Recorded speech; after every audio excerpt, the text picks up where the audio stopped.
श्रीराम श्री ब्रह्मचैतन्य गोंदवलेकर महाराज यांचे दैनंदिन प्रवचन आज 4 जून.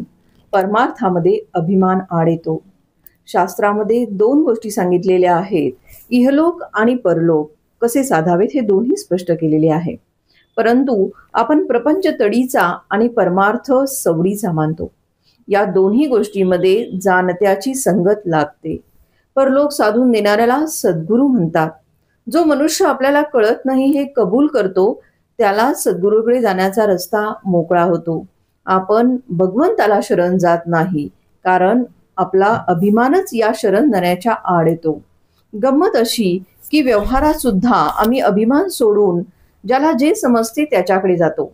इहलोक अनुभवाचा आणि परलोक अनुमानाचा अशी आपली कल्पना असते. पण इहलोकाचा अनुभव दुःखाचा येतो तरी तो आम्ही सोडत नाही. मग परमार्थाचा अनुभव नाही म्हणून मी तो करीत नाही हे म्हणणे सुद्धा लबाडीचेच आहे. प्रपंचामध्ये आम्ही काही पाप करीत नाही, मग परमार्थ तरी दुसरा का कोणता राहिला असे काही जण विचारतात. प्रपंच सचोटीचा असला तरी त्यामध्ये अभिमान असेल तर नाही तो परमार्थ होणार. राम करता म्हटल्याशिवाय म्हणजेच अभिमान सोडल्याशिवाय परमार्थ नाही साधणार. मी देही म्हणू लागलो यामध्ये अभिमान आला. देहबुद्धीला कारण म्हणजे वासना.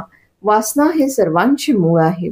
माझा जन्मच जर वासनेमध्ये आहे तर ती बाजूला काढल्यावर आम्ही जिवंत कसे राहू असे वाटते.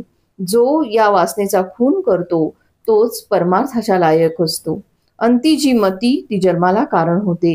हे सगळे ज्ञानाचे बोलणे झाले, पण प्रचितीने हे सर्व जाणावे.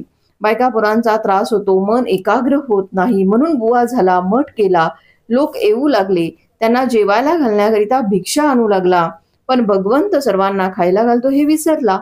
छप्पर गळू लागले, ते नीट करण्याची काळजी करू लागला. मग घरादारांनी काय केले? असा बुवा होण्यापेक्षा प्रपंचामध्येच राहिलेले काय वाईट? थोडक्यात म्हणजे परमार्थ समजून जो त्याचे आचरण करील त्याला तो लवकर साधेल. त्या माणसाला प्रपंच सोडून जायचे कारणच उरणार नाही. जगातले आपले समाधान अगर असमाधान ज्या वृत्तीने आपण जगाकडे पाहतो त्यावर अवलंबून आहे.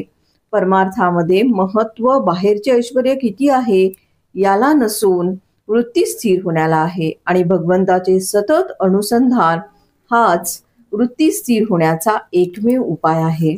आजचे बोधवचन: परमार्थाला कोणतीही परिस्थिती चालते, फक्त आपली वृत्ती जी आहे ती स्थिर राहिली पाहिजे. जय जय रघुवीर समर्थ.